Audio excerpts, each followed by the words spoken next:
बिहार दोस्तों Bihar STET social science paper प्रथम का हम लोग प्रैक्टिस सेट कंप्लीट कर लिए हैं। आज ये 10वां सेट का जो डिस्कशन वाला पेज था छूट गया था उसे हम लोग पूरा कर लेते हैं। बहुत ही महत्वपूर्ण क्वेश्चन इसमें लिए गए हैं, तो देखते हैं कौन कौन से टॉपिक इसमें दिए हुए हैं। रैमजे मैकडोनाल्ड 1946 में भारत आया और कैबिनेट मिशन का सदस्य नहीं था। कैबिनेट मिशन की रिपोर्ट पर ही भारतीय संविधान का गठन किया गया।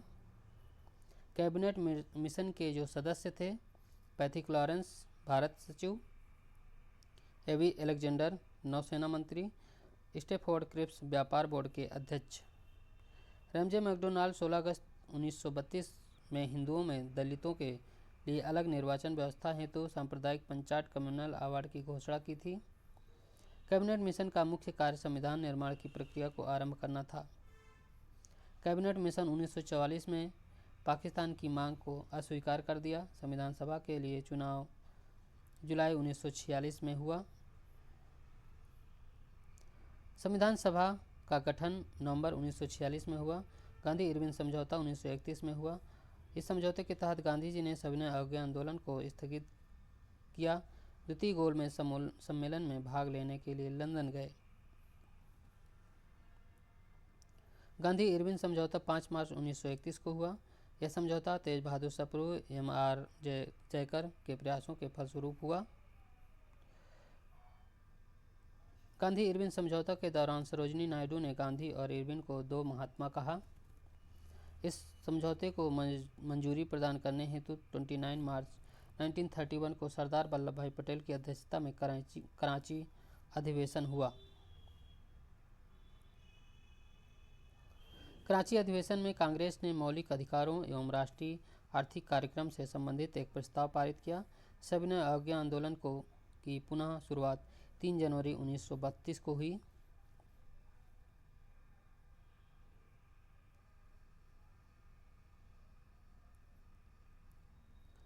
सिद्धू एवं कान्हू संथाल विद्रोह के नेता थे। संथाल या हुल विद्रोह 1855-56 में था। 30 जून 1855 से संथाल विद्रोह भगनीडीहा से प्रारंभ हुआ था। इस आंदोलन को 4 भाइयों सिद्धू, कान्हू, चांद और भैरव ने नेतृत्व किया था। संथाल का प्रमुख क्षेत्र दमन एको, संथाल परगना, भागलपुर से राजमहल की पहाड़ियों तक का क्षेत्र था। अगस्त 1855 में सिद्धू और फरवरी 1856 में कान्हू को गिरफ्तार किया गया। ब्रिटिश सरकार ने 1856 में भागलपुर के कमिश्नर ब्राउन और मेजर जनरल के नेतृत्व में संथाल विद्रोह को क्रूरता से दबा दिया था। कूका आंदोलन की शुरुआत 1840 ईस्वी में सेन साहब अर्थात भगत जवाहरमल द्वारा की गई थी।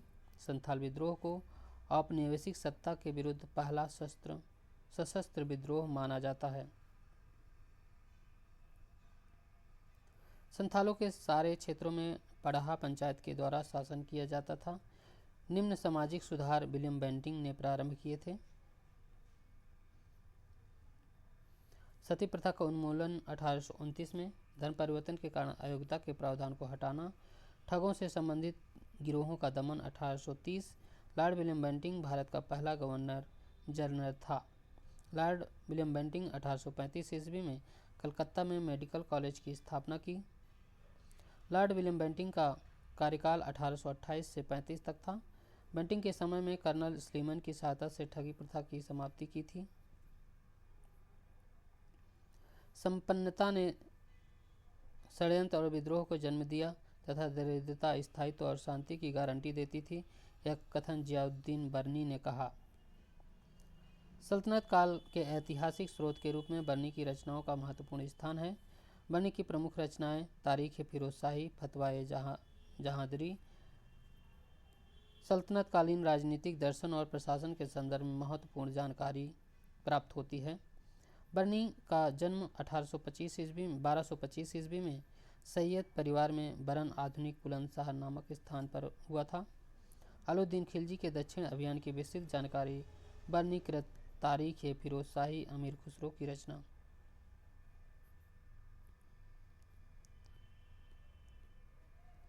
खनायुल उल फतुह इसामी की रचना फुतुहत उल सलातीन से मिलती है।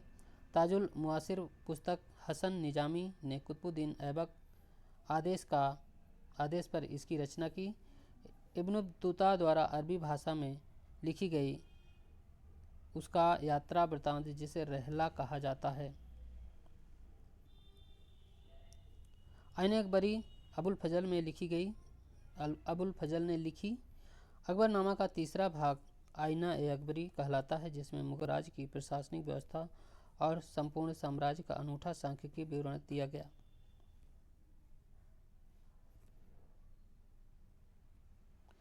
कुछ प्रमुख पुस्तकें हैं और उनके लेखक हैं। मुतखब उत तवारीख बदायूनी है, तबात ए अकबरी निजामुद्दीन अहमद, शाहजहांनामा इनायत खां और मासिर ए आलमगीरी साकी मुस्तैद खां और मुतखब उल लुबाब खाफी खां। फिरदौसी सूफी संप्रदाय से सूफी संत सरफुद्दीन याहिया से जुड़े हुए थे।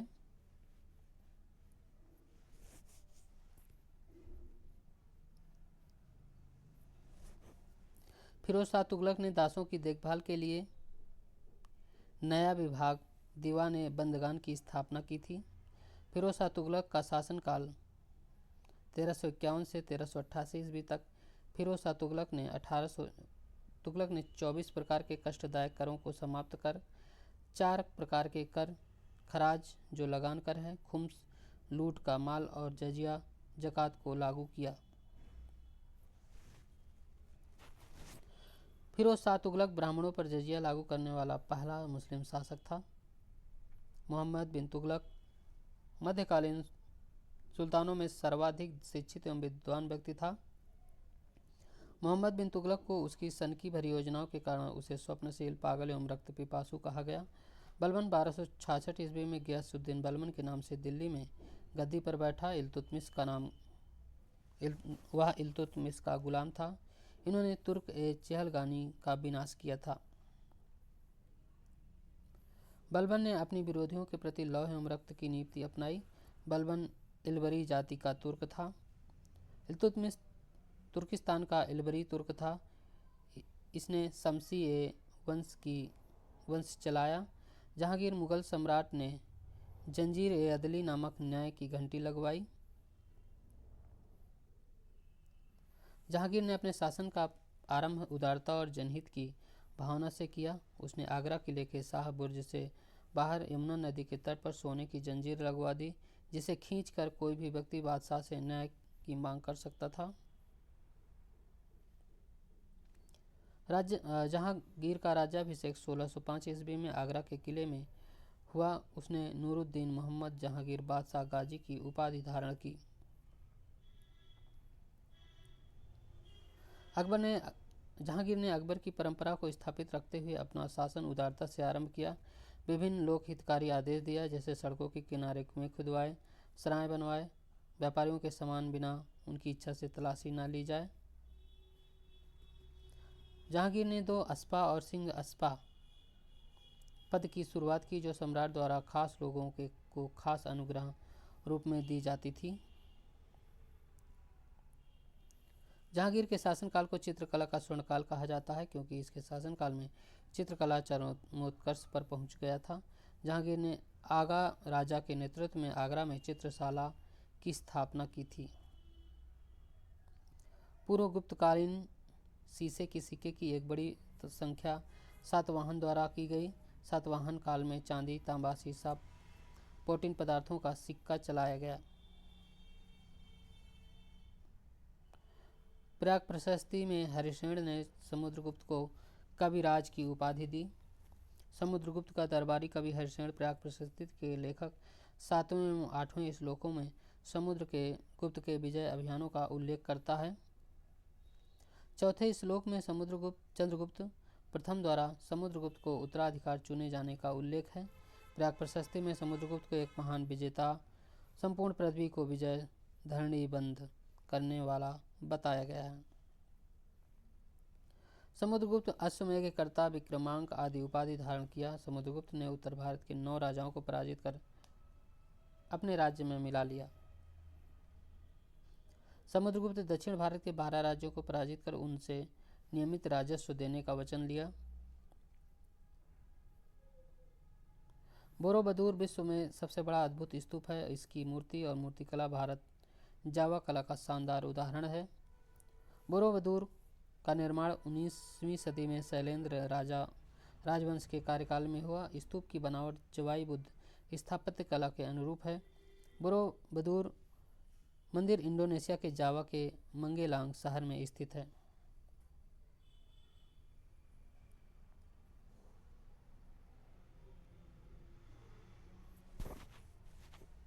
केबुल लामझाओ तैरता हुआ राष्ट्रीय पार्क मणिपुर में स्थित है। भारत का पहला राष्ट्रीय पार्क जिम कॉर्बेट राष्ट्रीय पार्क उत्तराखंड में, जिसका नाम हेली नेशनल पार्क था। भारत का सबसे बड़ा राष्ट्रीय park Hemis national park Ladakh से बड़ा सबसे ज़्यादा उद्यान मध्य प्रदेश राज्य में है। गिरी राष्ट्रीय उद्यान गुजरात में शेर के लिए प्रसिद्ध है। असम में कांजीरंगा राष्ट्रीय उद्यान एक सिंह गैंडा के लिए प्रसिद्ध है और डाम्फा अभयारण्य मिजोरम में स्थित है। भारत में दक्षिण पश्चिम मानसून का आदर्श अवधि जून से सितंबर तक माना जाता है। भारतीय मौसम विभाग द्वारा जलवायु की अवस्थाओं के आधार पर उत्तरी पूर्वी मानसून का समय शीत ऋतु एवं ग्रीष्म ऋतु है, जबकि दक्षिण पश्चिम मानसून का समय वर्षा एवं शरद ऋतु में बांटा गया।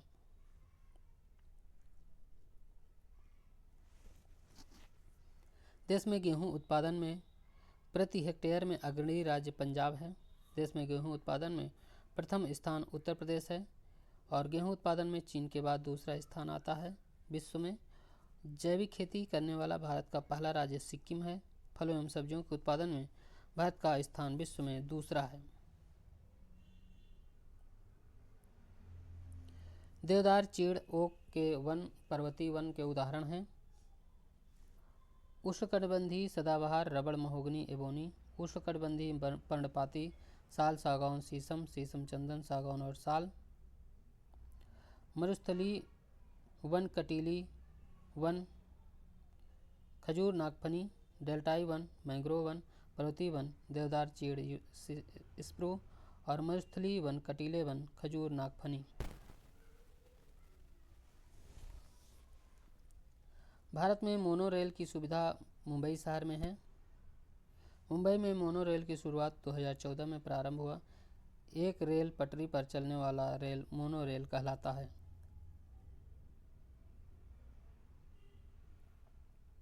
रेल मंडल और मुख्यालय हैं। उत्तर रेलवे नई दिल्ली, दक्षिण रेलवे चेन्नई, पूर्व रेलवे कोलकाता, पश्चिम रेलवे चर्चगेट मुंबई, पूर्वोत्तर रेलवे गोरखपुर, दक्षिण पूर्व रेलवे कोलकाता, उत्तर पश्चिम रेलवे जयपुर, दक्षिण पश्चिम रेलवे हुबली, उत्तर पूर्व सीमांत रेलवे मालेगांव गुवाहाटी, उत्तर मध्य रेलवे इलाहाबाद, दक्षिण मध्य रेलवे सिकंदराबाद, पश्चिम मध्य रेलवे जबलपुर, पूर्वी मध्य रेलवे हाजीपुर और दक्षिण पूर्व मध्य रेलवे बिलासपुर, मध्य रेलवे मुंबई, पूर्वी तट railway Bhubaneswar, Kolkata metro rail Kolkata, दक्षिण तट रेलवे विशाखापत्तनम। शासन के विकेंद्रीकरण के लिए गठित आयोग बलवंत राय मेहता आयोग है। 1956 में बलवंत राय मेहता समिति का गठन किया गया। इस समिति ने अपनी रिपोर्ट 1957 में प्रस्तुत की। 12 जनवरी 1958 को राष्ट्रीय विकास परिषद ने इस समिति की सिफारिशों को स्वीकार किया। 2 अक्टूबर 1959 को राजस्थान के नागौर जिले में सर्वप्रथम पंचायती राज व्यवस्था लागू की गई थी। पटना उच्च न्यायालय की स्थापना 1 मार्च 1916 को की गई। इस उच्च न्यायालय की स्थापना के समय पटना उच्च न्यायालय के कार्य क्षेत्र में बिहार व उड़ीसा दोनों शामिल थे। इस न्यायालय के प्रथम मुख्य न्यायाधीश सर जस्टिस एडवर्ड मेनार्ड डेस चामियर थे। स्वतंत्रता के बाद पटना उच्च न्यायालय के पहले मुख्य न्यायाधीश पंडित लक्ष्मीकांत झा थे। इस न्यायालय की पहली महिला मुख्य न्यायाधीश सुश्री रेखा दोषी थी। वर्तमान में इस न्यायालय के मुख्य न्यायाधीश के विनोद चंद्रन हैं। भारत में राष्ट्रीय मानवाधिकार आयोग की स्थापना 1993 में की गई।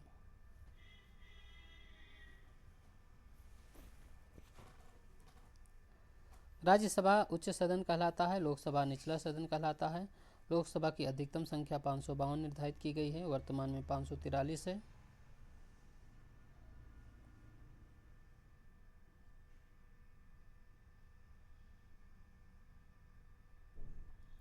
भारत के 29वें राज्य के अस्तित्व में आने के बाद उस राज्य आंध्र प्रदेश की राजधानी अमरावती वर्तमान में बनाई गई है।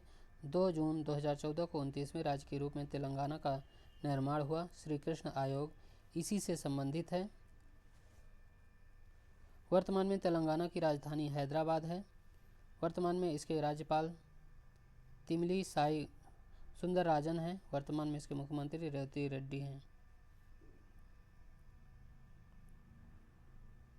संविधान में वर्णित लोक लेखा समिति 22 सदस्य होते हैं। यह संसद की सबसे पुरानी वित्तीय समिति है। इसका गठन भारत सरकार के अधिनियम 1919 के तहत पहली बार 1921 में किया गया। इस समिति में 15 सदस्य लोकसभा से, 7 सदस्य राज्यसभा से लिए जाते हैं।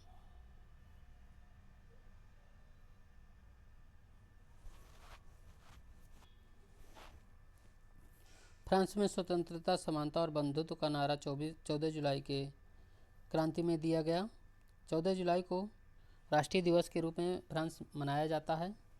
14 जुलाई को राष्ट्रीय दिवस के रूप में फ्रांस में मनाया जाता है। 14 जुलाई को 1789 को फ्रांस की क्रांति प्रारंभ हुआ। फ्रांस की क्रांति में प्रथम बार राजतंत्र को समाप्त कर गणतंत्र की स्थापना किया गया। 4 जुलाई को अमेरिका स्वतंत्रता दिवस मनाता है। विश्व का सबसे पुराना गणतंत्र फ्रांस का है। भारतीय संविधान में गणतंत्र फ्रांस से लिया गया है। मॉन्टेस्क्यू द्वारा द स्पिरिट ऑफ लॉज पुस्तक लिखी गई है। द सोशल कॉन्ट्रैक्ट पुस्तक रूसो द्वारा लिखी गई। लेटर्स ऑन इंग्लिश पुस्तक वॉल्टेयर के द्वारा लिखी गई। जॉन लॉक द्वारा टू ट्रेटाइजेज ऑफ गवर्नमेंट पुस्तक लिखी गई। स्वतंत्रता, समानता, बंधुत्व का नारा फ्रांसीसी क्रांति का है। नेपोलियन ने स्वतंत्रता का गला घोट दिया। नेपोलियन 1804 में राजतंत्र स्थापित कर दिया। नेपोलियन ने कहा कि फ्रांस की जनता समानता चाहती है। स्वतंत्रता, समानता और बंधुत्व को भारतीय संविधान की प्रस्तावना में लिया गया। गेस्टापो गुप्तचर पुलिस दल था। गेस्टापो के द्वारा नाजी विरोध का दमन किया गया। गेस्टापो गुप्तचर पुलिस ने नाजी विरोध में आतंक फैल गया। गेस्टापो गुप्तचर पुलिस की स्थापना हिटलर द्वारा किया गया। हिटलर की प्रचार मंत्री गोबल्स थे और हिटलर 1919 ईस्वी में जर्मन वर्क्स पार्टी का सदस्य बना। हिटलर 1933 ईस्वी में चांसलर बना। हिटलर 1934 में हिंडनबर्ग के मृत्यु के बाद राष्ट्रपति पद धारण कर लिया। हिटलर एक जनता, एक साम्राज्य और एक नेता का नारा दिया। हिटलर ने 1933 ईस्वी में राष्ट्रसंघ की सदस्यता छोड़ दिया। राष्ट्रसंघ की स्थापना 1920 ईस्वी में हुआ। हिटलर 1935 ईस्वी में वर्साई की संधि को मानने से इनकार कर दिया। रोम, बर्लिन, टोक्यो, धुरी की स्थापना 1936 ईस्वी में किया। अमेरिका स्वतंत्रता का पहला युद्ध 1775 ईस्वी में हुआ। 4 जुलाई 1776 को अमेरिका ने स्वतंत्रता की घोषणा कर दी और 1775 से 83 के बीच अमेरिका का स्वतंत्रता संग्राम चलाया गया। तो दोस्तों, इस तरह से आज का ये सेट कंप्लीट हो गया है। पूरा वीडियो देखने के लिए बहुत बहुत धन्यवाद।